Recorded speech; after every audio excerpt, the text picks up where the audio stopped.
All right, welcome to the pod. Good morning. Good morning. What episode? 56? 56? Yeah, 56. Oh, the pod burps are coming out early today. All right, we are getting ready. Yeah, let me see if I can pull up the other article. We actually prepped for this episode, so we're so excited. We had our assistant do a lot of work for us, which was really great. Yes.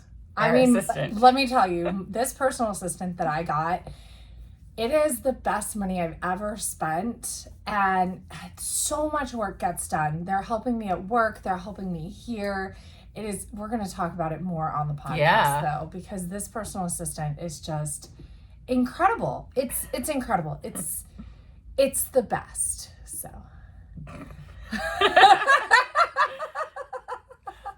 All right, welcome to episode 56. All right, we're going to get the recording started. Obviously, the personal assistant is a joke, so stay tuned. Okay, I'm finding the other All right, well, misunderstanding. I found Perfect. it. Yeah, the misunderstanding. Perfect. I'll throw it into our notes. All right, well, personal assistants, jokes, misunderstandings aside, good morning. Good morning. We are here for episode 56. I'm Naomi. I'm Liz. We're the Ren Galloway girls. And we're so excited that you're here. You're joining us for 56 episodes of our podcast. Or your first. Your first joining us, go back and listen or don't. We may have sucked. I don't know. I mean, I like our episodes. But what does that say when you actually like the content you produce? Yeah. Oh, that's... is that you, have an inflated sense of self? Is that you... I don't know. No. Is it good confidence? I don't know. I mean, it could be, but I think it's, we have pride in it, and that's really good thing to have. Just have pride in our work, and, so we're proud of this little endeavor we're doing. We don't make money off of it. We don't... I mean, hopefully sell someday we'll be able to do something where it at least sustains itself. Right. Because, coffee is expensive. We were talking about that this morning. Right. And it's necessary for the pod. So. Super necessary. We've had a little bit of mic trouble, so hopefully we won't have our sound going in and out and in and out and in and out on the podcast this week. Yeah. But we'll see. And if it does, and if you're listening to on a run, then just imagine one of us is behind you, the other's next to you. Yeah, and you know what? You can also just send us $100 Amazon gift card to get a new microphone. That would also help us. That would help. But I think we're good. I'm looking at the sound waves. I think we're pretty good. So awesome. We'll see. Yeah. So we have a great episode for you. So we were joking in the pre-show about my assistant. Yeah. I got this great assistant at work. Yeah. It's called ChatGPT 4. Yeah. I have been using ChatGPT. I paid $20 a month for it. And I have been using it to write content because we have a blog at work. And just write content that then we can go back and edit and put a little bit of our own voice and our own spin on it. And I gotta tell you, the content right from ChatGPT 4 is incredible. Yeah. It's so good that oftentimes we're not adding much. We're maybe adding a little forward or adding a little postscript. Just tweaking it very slightly. But very slightly. It's fantastic. And it's allowed us to, without spending money. Right. On an employee or or a PR person. It's allowed us to generate more content, which it's not that we need SEO for to improve our blog.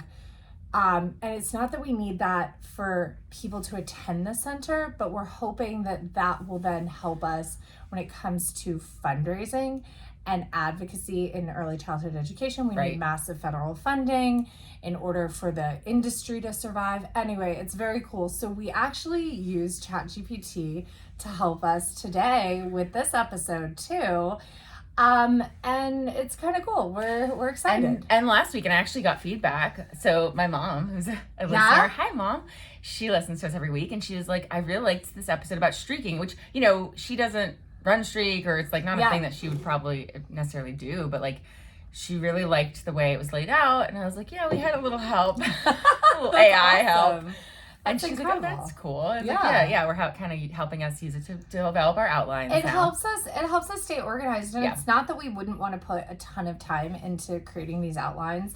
ourselves, but like Naomi is an accountant and it's freaking tax season. Yeah. And you run a busy daycare center. Like we have time. I replaced, so I took on my job in 2020, and I was already working there, a full-time job, and I took on, somebody was let go, and I took on that job, and I never replaced myself. So I've been doing 2 full-time jobs, and I'm not going to, because that was actually part of it, is like, it was unnecessary.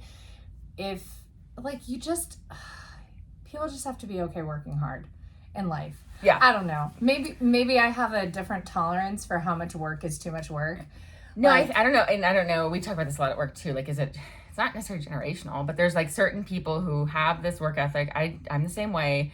And, you know, I found obviously like early on, you'll find like if you're good at your job, then they'll give you more work. Yeah. And of course, now I'm doing that to my own people because I'm guilty of it. I'm like, oh, you're really good at this. Let me throw some more tasks at you. So my favorite thing ever, my favorite statement ever, and I actually take it as a compliment, is like, give the hardest job to the laziest person and they're going to find the easiest way to do it. Ooh. And I've always thought of myself as the laziest person because I'm like, and it's not lazy, it's efficient. Yes. Right? I don't want to do work that is unnecessary. Right. So I'm going to take, like, if you give me a job that somebody else, it was taking them a day to do, I'm going to take a day to figure out how to make that job take 10 minutes. Right.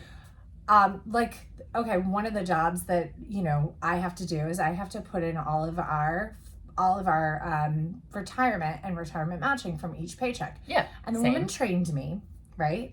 And she's like, okay, so you open up this report and then you go to each person and you put the amounts in this thing.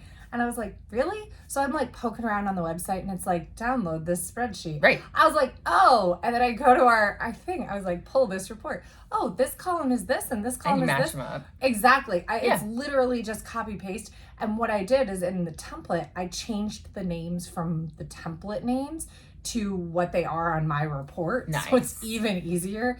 I mean, I'm sure I could probably paste the other page in, like paste the pulled page and have Excel macros like do all the work for me. But I'm like, that was superfluous and not necessary because I can copy and paste 4 columns. It's right. not It doesn't take that long. Right. Yeah. So, and there's some things like you can't make more efficient, but yeah, I agree. Like that's how I work. I work smarter, not harder, but like, yeah, I was thinking about it because I'd like to use ChatGPT to help us develop some blogs, but I'm like, you know, the problem is I've had clients come to me with like, hey, I got this from, you know, AI, Google told me I could do XYZ, and I'm like, that's incorrect. So like the problem is that when you're looking at tax laws and stuff, you can get bad information, so I don't want it to. You just make it really general. So the way you do this, okay, you tell ChatGPT who your customer is. You tell them everything that you want. So I tell ChatGPT, I say, my parents are parents in general who practice gentle parenting, who are largely liberals, who have children from this age to this age.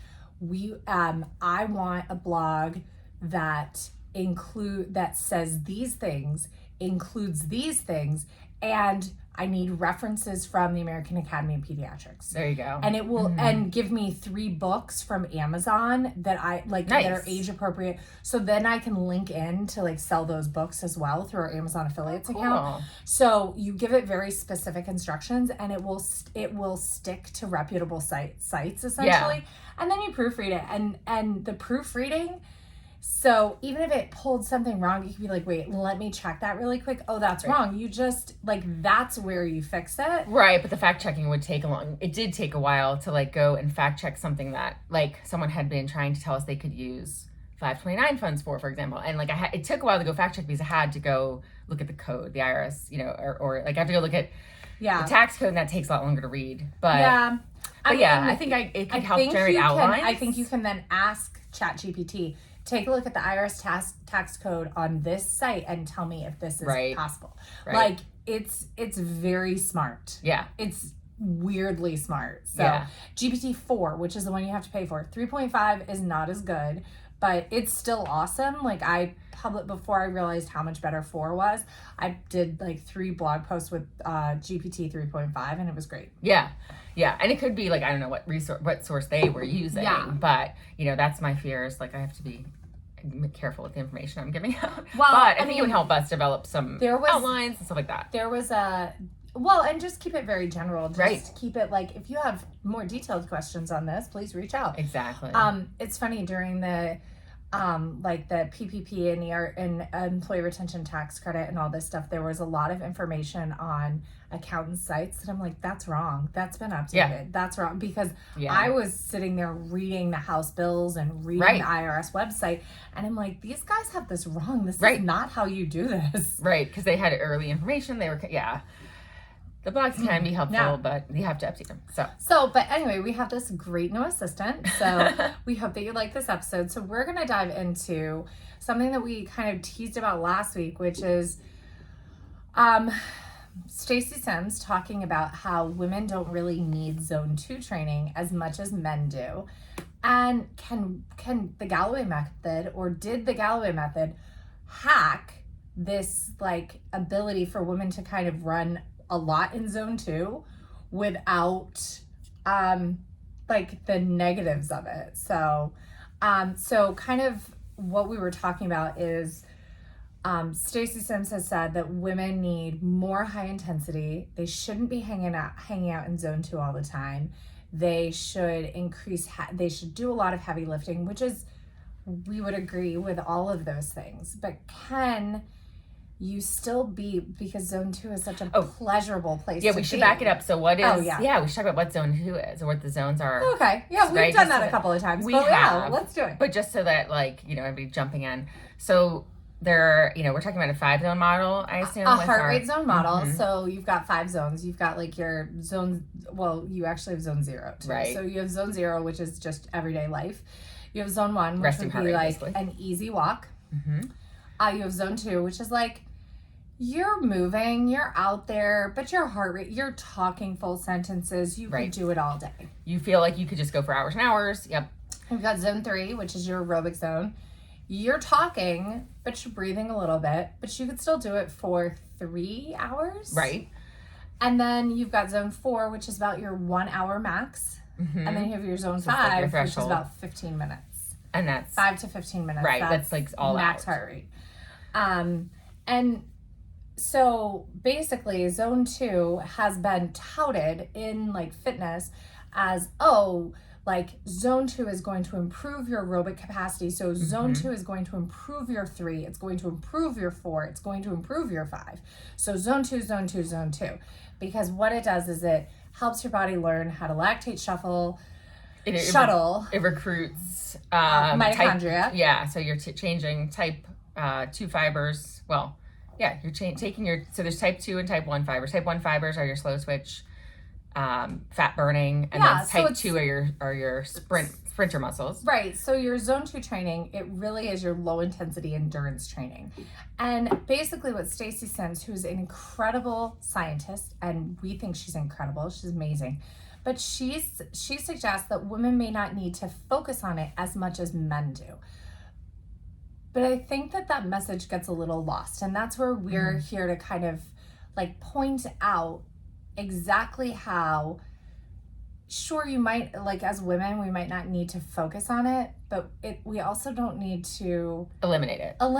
And we can, in general, a Zone 2 Zone 2 run, not one, a Zone 2 run can actually incorporate all of these things that will make you a better runner that Stacy Sims is talking about because of the Galloway method. So can the Galloway method just hack Zone 2 and unlock more benefits for women? So in a run that is in general Zone 2, and hint, we are kind of talking about a previous episode where can you get faster by running for only 3 minutes? Yeah. So, and we talked a lot about the benefits of strides and sprint work there. So why are women and men different? Why is this such a big thing? Right. Well, hormonal differences. Women have a completely different hormone profile, and that hormone profile actually changes not just through our lives, but through the month. We have different levels of hormones. Now, it's been largely debunked that you can say for every woman, like during your follicular phase, you should be doing this, and during your ovulatory phase, you should do that, and during your luteal phase, you should feel like this, because every woman is slightly different.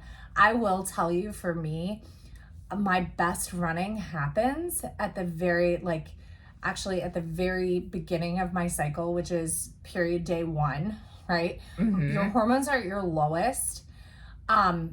And my very best running happens when my hormones are at the lowest, which is at the very beginning of the follicular phase of my cycle. Right.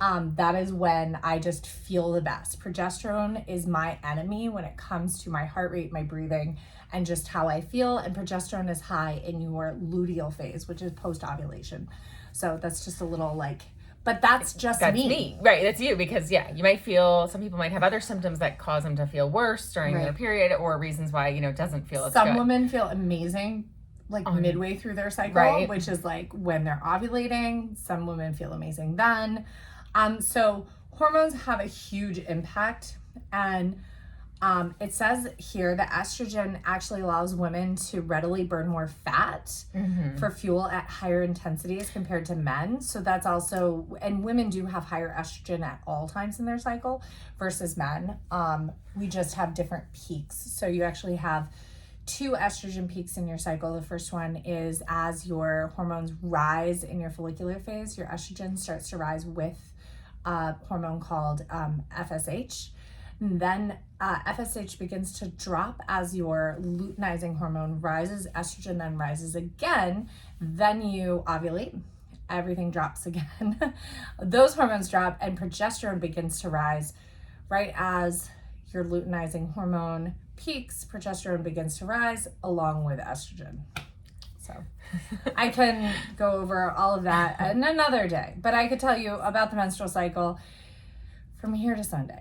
But in either case, women, like you said, have more estrogen, obviously at baseline, and so women's bodies are more capable and better at burning fat as a fuel source. Right, and so this means that women can train slightly higher intensities while still reaping the benefits of what would be considered zone 2. So what do those slightly higher intensities mean? They mean the bottom of your zone 3. It's not that much higher. So women should not be doing these long runs in their gray zone, or doing a lot of runs in their gray zone. You still need polarized training. You still need intentional training, because I'm not really sure it's even polarized. Well, I think also, like Stacy Sims says in her article, that one of the risks is that people think they're doing zone 2 and they're actually doing zone 3. They're actually, it's gray zone. It's the risk of gray zone again, of they're not truly in that lower zone. Right. So that's where kind of really finding where that zone 2 is, and then realizing where your much higher intensity is with strides. That's what we're talking about, how you can hack it. So women are also better at fat utilization, recovery and adaptation, and these are all from years and years and years.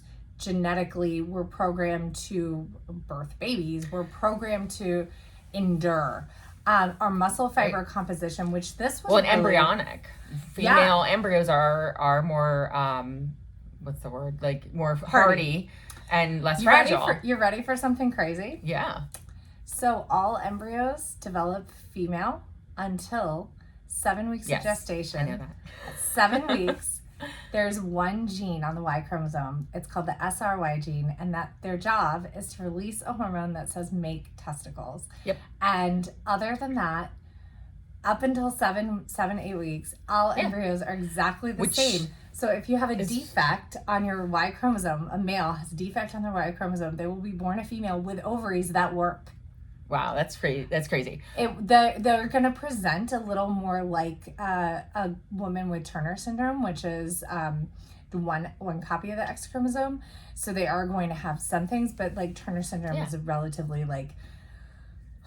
I hate to blanket statement this, but it's a relatively low risk genetic defect. Livable. Very, very survivable. There's lots of interventions that can happen. In general, like IQ is relatively, on the bell curve of typical, like, so anyway, very cool. That's why men have nipples. Whenever, why do men have nipples? It's because they started the same. Yeah. So, I didn't even think about the nipples. Mm-hmm. And then if you want to go even more detailed, so a clitoris is a tiny penis. Oh, 100%. So yeah. It's exactly what happens. So at 7 weeks, it's like, it either is going to grow bigger or not grow a whole lot bigger. Yeah. So I mean, that definitely makes sense. So muscle fiber. So back to this. So we're also talking about like women have a different muscle fiber composition, which this is really interesting. In general, we have more type 1 of the type 1 muscle fiber. So even if maybe you got your 23andMe back, like Naomi and I did, that said that we are more type 2, we're more like power athletes, we still would have more type 1 muscle fibers than an equivalent man. Yeah, which is very cool. Yeah, and that's been shown in repeatedly when you look at like ultra runners. Women typically dominate that field. There's obviously male ultra runners who are dominating their own side of the sport, but women actually can fare as well or better. Women can beat out the men essentially in, when you're looking at 24-hour races. Make the race longer, and eventually a woman will win, at some point. And then interesting, like this also says cardiovascular differences, that women generally have smaller hearts and lower hemoglobin levels compared to men. This doesn't have to be true. You can work on these things. You can make sure that you're optimized for your body as far as your hemoglobin levels are concerned. But these are physiological differences that different training can affect. So basically this is saying men and women shouldn't be doing the exact same training, which would make sense. But I also wouldn't say that they should be doing that different of training because, as Title IX has kind of shown us, like, and just everything, like women don't need to be separate from the men. A lot of like the best distance runners in the world have male training partners. They work together, because with this, women can probably on the long runs kind of like kick butt and push the men, and then the men can help push on those sprint days, that sort of thing. So I wouldn't say that it needs to be completely separate, although we don't do training with many men. Right. So, and then lactate threshold, women might have a slightly different lactate response compared to men, influencing how you respond differently to different training zones. Basically, we might already be better at lactate shuffling because we have more type 1 muscle fibers, because of our because of just wanting to or genetically survive. Right. But how different should this be? Like, how different should our runs be? I still, and this is personal belief, I still think that the majority, 80% of your running should be easy. That should be zone 1, zone 2. 20% should be targeted for your race distance. And that's going to include strides. That's going to include this high intensity. That's going to include tempo work for your race distance. For a marathon, that might be marathon pace miles. That might even be some 5K paced stuff. For a 5K, it's going to be 400 meters. It's going to be 1 mile pace. Strides, though. But I think the long story long of this is that run walk, which is what this podcast is about, is really a way to kind of overcome all of these things that you hear in the news about, like, women shouldn't do this, women should do that, here's the best training for women, and that, run walk really takes all of that and it kind of comes by it naturally. It comes by what you should be doing naturally. Well, what's interesting though too is like that we will have to incorporate, and we're starting to now, is lifting. But really what Stacey Sims looks at is heavy lifting, especially as women head into perimenopause and beyond. So again, these differences that are there at the cellular level, they're going to affect, especially affect women as they age. And so women who are hitting perimenopause, they may be noticing plateaus in their training. And that's where she's like, okay, this is where you need to step back, and it's no more of this like every day going out for 45 minutes plus. Don't be a cardio of zone junkie. 2. Don't be a cardio junkie. And I would say like Galloway, like Jeff is never saying to anybody, go out and do low aerobic all the time, time. or go run all the time. Like he's very much a big believer in cross training and you know, not just being a run junkie. Right. I mean, although I feel with our streak, I do feel a little bit like a run junkie. Oh, we totally are right now. But, you know, it's like today's day 11, so we only have, which is amazing. It'll be over before we know it. Over a third of the way through, which is really incredible. I was actually thinking about it. I was like, I can handle what we're doing. I need to add some more strength. Right. This week. I did 20 minutes last week. I need to hit an hour and 20 minutes this week to stay on pace for like the badge. For my badge this month. And we'll just need to start adding, you know, maybe not when we're streaking too, but like adding heavier lifting, adding lifting. And Stacy Sims talks about doing lifting for 20-30 minutes and then going and doing like 10 sprints. She's not talking about going and running for an hour at the end of that or the beginning of that. She's talking about running for a very short duration to get the benefits, to move your training along. It doesn't mean that you stop doing your long runs if you're training for a marathon. Mm-hmm. Oh, it's episode 21, by the way. I went back and pulled it so we could, So episode 21 is actually is enjoying the process, improving speed in just 3 minutes, and the importance of salt. Yeah, so go back and listen to that one. Yes. If you want to hear our tips on how to actually improve with very short amount of running. Yeah, so that's what Stacy is talking about when, you know, getting that in. And I think as we touched on in that episode 21, we touched on the fact that people get lost that run walk is an easy way to run, so they run easy all the time. You're slogging, you're just shuffling, you're just getting out there, you're just checking the box. And while that's okay during a base building cycle, like in order to have improvements, you do have to work hard sometimes. And not even just improvements, but maintaining as we age. So again, we're going to see these like natural and we're decreases. talking about that year over year. Yeah. So it's okay to take 6 months where you're running slow and easy. And then you've got to add some, you know, quick stuff in. But I think hopefully naturally, you'll do that anyway. I actually really think every spring when, you know, things start to get pretty, even though I fall every time I do it, I think having fun and going and running some trails, playing in the woods is great. What's fun about trail running is that it's just a different beast. You're like jumping, you're like using different muscles. It's just play. So that actually is a good segue to talk about HIIT training like those boot camps.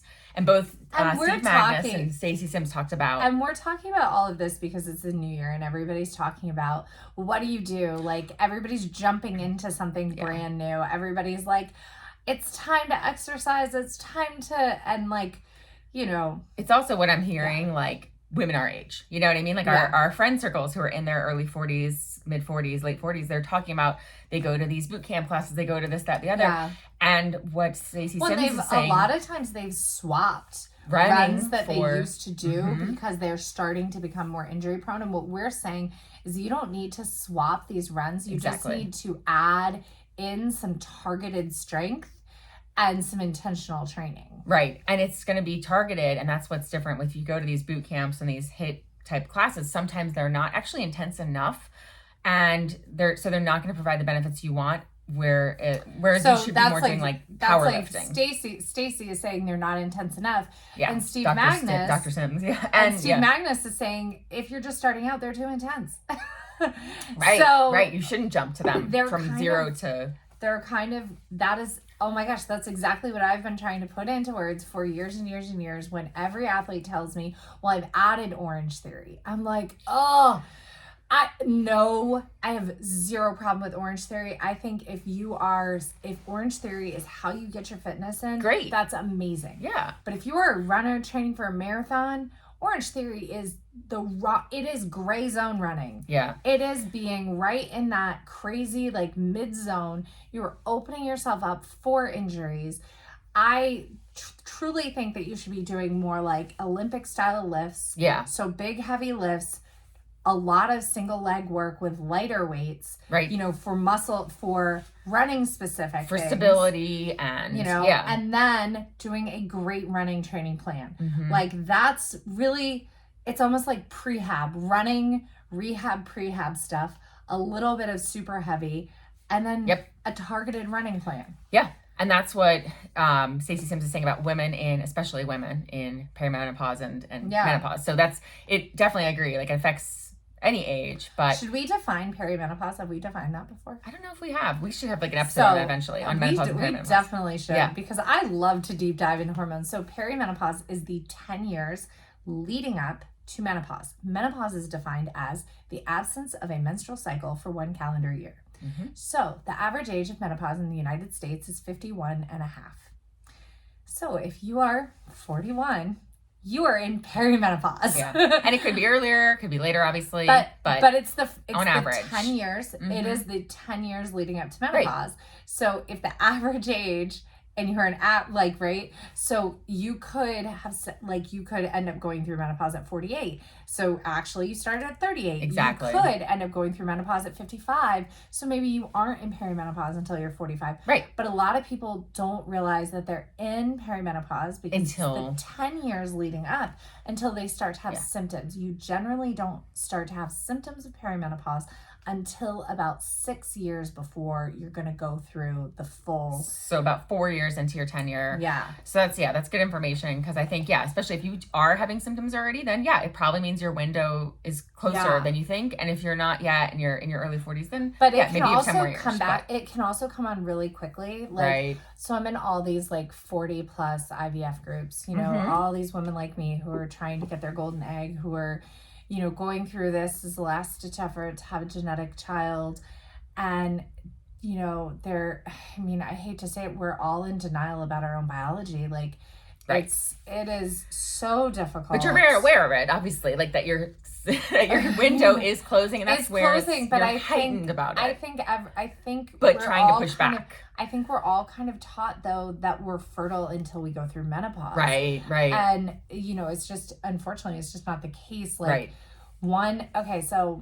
in a laboratory setting, between the ages of 38 and 41, in a laboratory setting, 1 in every 4 embryos that develop will be genetically normal, okay? In order to get 4 embryos to develop, you need 40 eggs or 28 eggs, something like that. It's some huge number.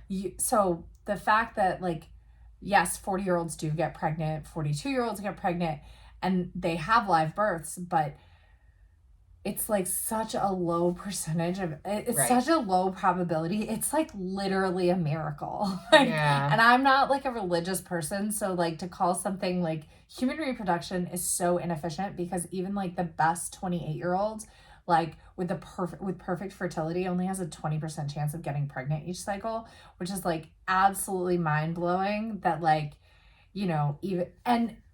even at 28, 20% of her eggs are already are bad. Right. My baby girl in my belly has the most eggs she's ever gonna have in her life. She has she's over 1 million eggs born. Right now. And it's funny. Yeah. So I'm gonna just harp on this. This is my big thing. If you are under the age of 35 and you don't have plans for having children yet, I really, really, really encourage you to go ahead and freeze some eggs. You want to do 2 to 3 egg freezing cycles. You want to get 30 to 40 eggs in the bank, which is more than a doctor will tell you to do. And the reason why I'm saying that is then you can put it off in perpetuity, and you can probably have 2 or 3 kids. If you follow what a doctor says and get about 20 eggs, you have an 80% chance of 1 child. Just in case you put it off till past 40, you just want to hedge your bets. You really want an insurance policy, you want double what the doctors say. And it's going to cost money, but use whatever bonus that you get. But it'll be way more expensive if it'll be way more expensive when you're older. And then if you are over 35 and you don't have kids yet, and you're I kind of want them, consider becoming a single mother by choice. Consider making embryos with donor sperm, because it's like just way worse. Like eggs just aren't as resilient as embryos. So just like start thinking about those things. I would still say up to age 38, freeze some eggs. But yeah, make embryos with donor sperm. Whoever your new partner is, eventually, you can have one that's your genetics and a donor, and then one that's a donor and his genetics. There you go. But I'm just like, we're actually already planning when our baby, I almost said her name. I think you may have said it. Oh, okay, I've already said it. Okay, good. I think so. We're not typing it on Facebook. Anyway, we're saving to when she graduates high school to have her freeze her eggs. Oh, that's really smart. Well, this is not a fertility podcast, but it is really talk about it all the time. Well, and it's really important for if you're a type A woman out there like we are, and we're like just to be thinking about these things. Fertility is declining too with every generation. Right. I mean, and men out there, if you're younger and you're not sure, like go ahead and freeze sperm. Right. Sperm is better young too. Yeah, and we don't know the reasons why. Like there's a lot, speculation, but also young people are getting married later and later too. So on top of it being like declining biologically, and people are waiting. Yeah, it's really fascinating to see. Just like I was saying, I've hired a bunch of new employees and I've got lots of people in their 20s and 30s now, which is weird because I'm super old now. But how funny is that? it's so funny. I mean, I don't feel old at all. Let me make you feel old. So one of my new hires, I was entering him into our software yesterday, right? He's born in 1999. So I pulled up the top Billboard hits for 1999. Genie in a Bottle. Yeah. I Want It That Way. Yeah. And I'm just like, wait, he will never... Scrubs? No Scrubs. I was like, he'll never remember those songs because he was born that year. Like he's heard them. Yeah, that's really sad. But it's strange, right? Don't worry, the kids at my center, they get a musical education. That's right. They know all those songs. They'll get their. So as we're talking about like what kind of training to do, what kind of training you don't need to do, how the Galloway method is just the best. Obviously, if you're here, you believe so. Yeah. Or you're learning about it. Yeah. We did have somebody reach out and ask where they can learn a little bit more about the Galloway method. And the best resource other than us is Jeff Galloway's website, jeffgalloway.com, and his books. His books are all incredible. My favorites are the 5K, 10K running, women's running, and then the marathon You Can Do It. Those are, and Boston How to Qualify. Those are all great books, even if you're not going for a Boston qualifying time, right, but you're going for any time goal in a marathon. The Boston How to Qualify book is a really fantastic, intermediate level marathon, training plan, because it has plans from 5 hours up. Right. It has each time goals, like kind of the tables and what you need to run, what paces you need for each time goal. So it's great for if you're looking for a 4 hour, a 4:30, whatever if you have a time goal and it's not necessarily Boston. But. And then Jeff Galloway also has an app that's really great that has additional coaching. Yeah, the JG app, I believe it's called. So those are great. Those are really, really great resources other than us. But honestly, Jeff Galloway's blogs on his website are really great as well. So definitely a place to look. And so we're in the new year. We're talking about resolutions-ish. We're talking about streaking, what kind of training to do. Let's talk about my favorite thing, which is 10,000 steps. And how important is 10,000 steps? Is it important at all? Where did it come from, first of all? So the New York Times helped us out. And this is actually from August 2023, but they just reshared it. And I think we reposted it in our stories. Yeah. Basically, the 10,000 steps came from a Japan 10,000 step-a-meter thing. Was it Japan or China? No, it was Japan. Okay. I remember it being a pedometer thing. Yeah, it was like a pedometer. Oh, this isn't even the right article that they shared. But anyway, basically what we're finding out is, depending on where you are right now, getting your steps up to only 4,000 steps a day is going to give you massive health benefits. The health benefits kind of peak. They don't taper off and they don't decrease after this, but they do reach their, what is it called? The maximum, it's like maximum benefit. Right. with the Or- least amount, diminishing returns. So Right. you get diminishing returns after only 7,500 steps, which is amazing, which makes me so happy that my step goal is actually 8,000 on my same. watch. I was like, woohoo, 8,000 is enough. Yeah, and I've toggled between putting it at like somewhere, with my planter, I put it down to like 6,000, and then there's times I've put it at 8,000 instead of that 10 because it's more achievable.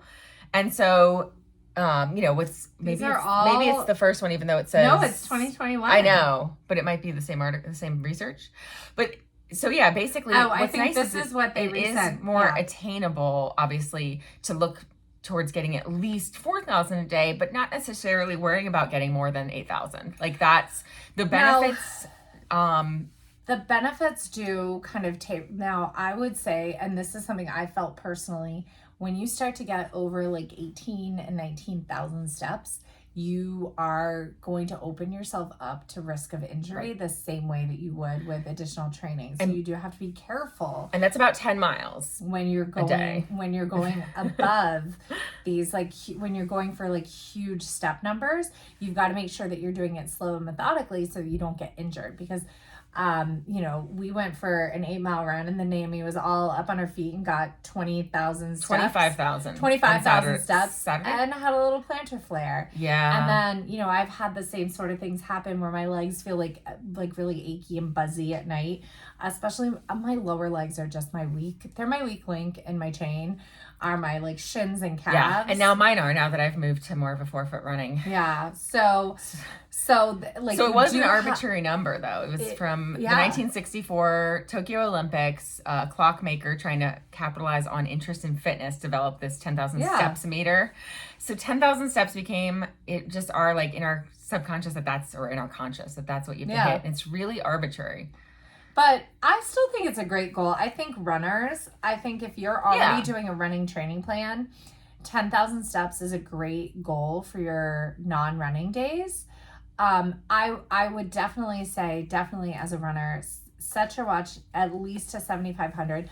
But as a runner, get rid of the Garmin auto step thing, because that is just going to put it up so high, and it's going to be so hard to hit your step goals every day. So manually set it, because when it auto changes, like you'll have days where it says 13,000, and that's a rest day, and you need to take rest days seriously. They're important. Yeah. And so actually, should we talk about talk about rest days? Sure. So rest days, they're really, really, really important. And I feel like so many people think, oh, well, it's a non-running day, but I'm going to do my strength training today. Right.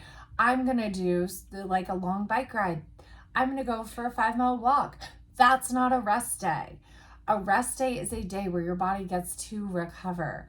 So, and rest is as important in training as your workouts. So you've got to make sure that you really, really focus on rest. Now, you need 1 to 2 full rest days per week.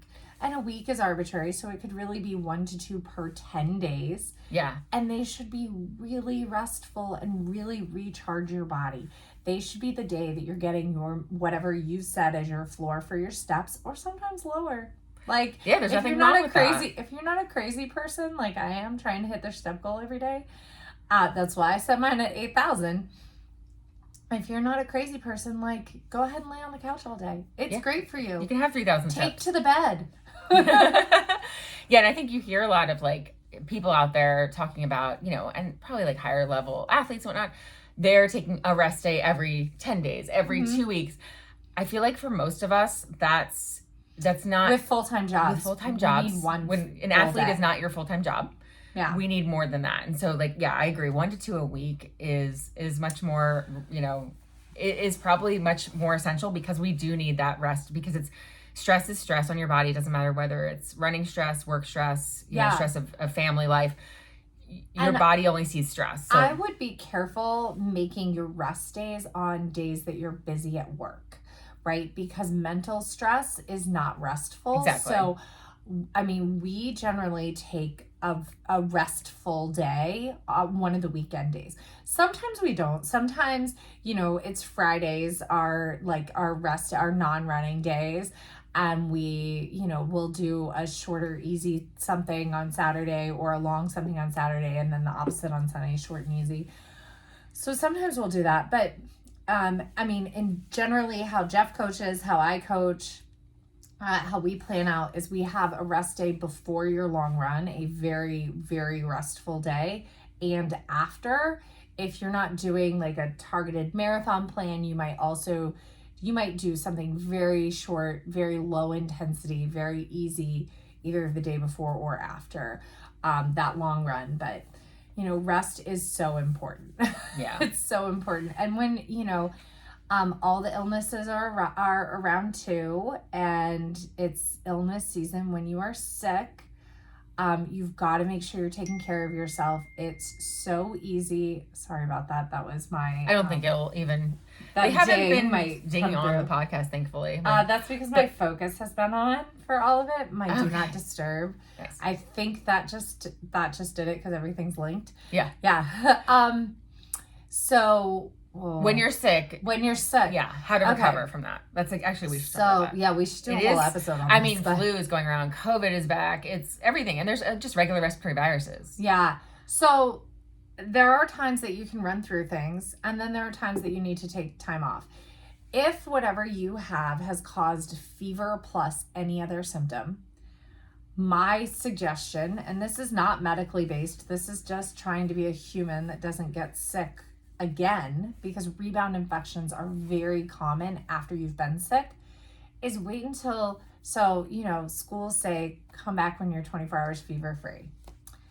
My thought is return to physical fitness when you are 3 days fever free. And fever free means 6 hours from the last time you took medicine, you did not have a fever. And then your 24-hour clock starts. Okay, so if you take medicine at 8 a.m., your fever breaks at some point and then doesn't come back, you're fever-free 6 hours from the time you took medicine, not from the time the fever broke. Right. So, because oftentimes the fever will break within 30 minutes of taking the medication. So, yeah, and still in your system. My thought is 3 days, because 3 days is not going to, it's not going to derail your training. 3 days is going to be it's going to be long enough for your immune system to rebound a little bit from this, whereas 24 hours of feeling better or 48 hours might not be enough. That's 72 hours. It's just like a little injury that is really painful. You give it 3 days, most of the time you're better. So 3 days, and then I'm very conservative when it comes back to coming back from illness. So take whatever you were doing the week before you got sick, divide it by in 4s, right? 25%, and do 25% that next week, 50% the following week, and then you can come back to 100%. So it's a 2-week return. It does take a little bit of self-control. You should be feeling so great and itching to return to full activity. And you're going to lower your risk of getting a rebound infection of either the same thing coming back or something else hitting you because you've depressed your immune system. Because remember, running and training is an immune depressant. Right. It's dropping, it is stress on your body. It is going to drop your immune system. So yeah, it's already providing a fight or flight response in your body. Cortisol levels are raised. Yeah.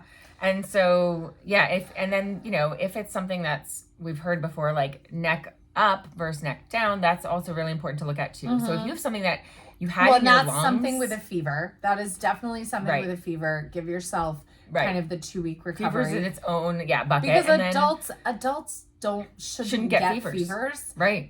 It's bad if you got a fever.